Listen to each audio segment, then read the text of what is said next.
Florence Nightingale, also known as the Lady with the Lamp. She's the founder of modern nursing. She served in the Crimea War. She was born May 18th, 1820, and died August 13th, 1910. Where would we be as nurses and as people without her? John Maxwell said, "People don't care how much you know until they know how much you care." I told you this because I'm going to inform you a little bit about what it is to be a nurse.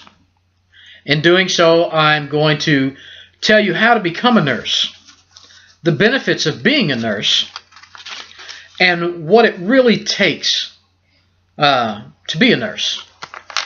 I'm going to let you know the situations on what a nurse does and how they do them. First, I'm going to tell you about the ways to become a registered nurse. There are 3 ways. The first is a 4-year bachelor's degree that you can obtain at most any college, 4-year college. Just about every one of them offers one. You obtain it with the 4-year bachelor's degree program. The second way is an associate's degree in nursing, a 2-year nursing degree.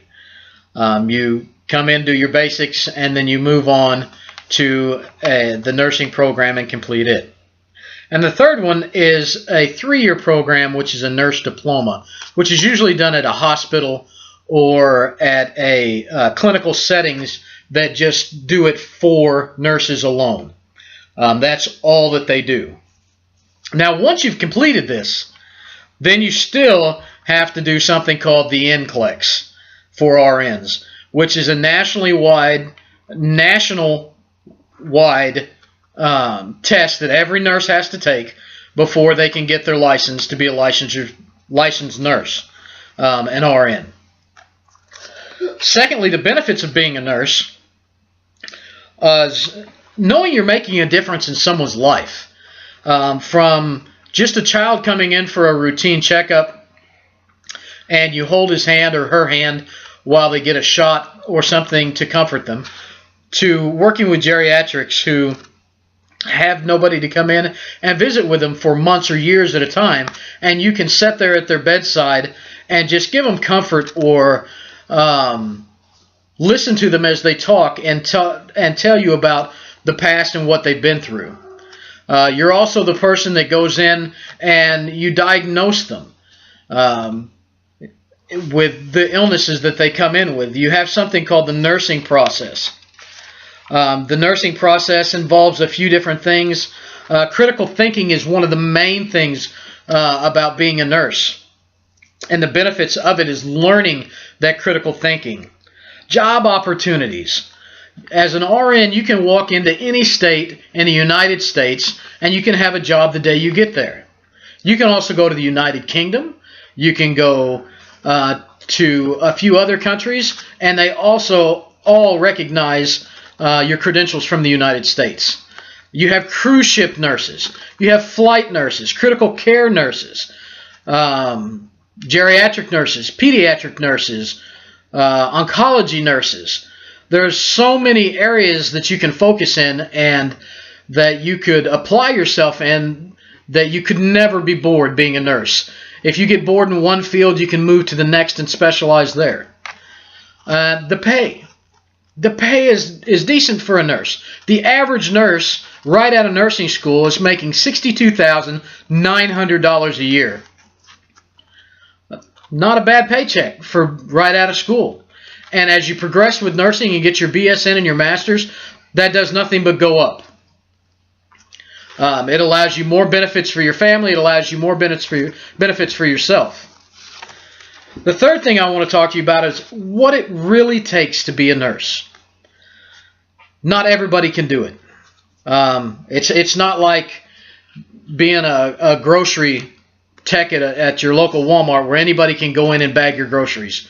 It's not like being a factory worker where anybody can go in and work on that assembly line. If you can't walk into a room where someone has had an accident and they have urinated on themselves or defecated on themselves or vomited on themselves, and be able to clean them up and talk to them and not be disgusted and not show anything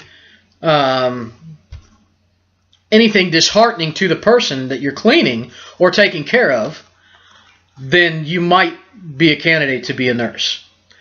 If you can go in and know that someone has AIDS and still treat them as a normal person, touch them as a normal person, but just use precautions so when you're drawing their blood or when you're working with them, you don't do anything that would expose you, then you might be a candidate to be a nurse.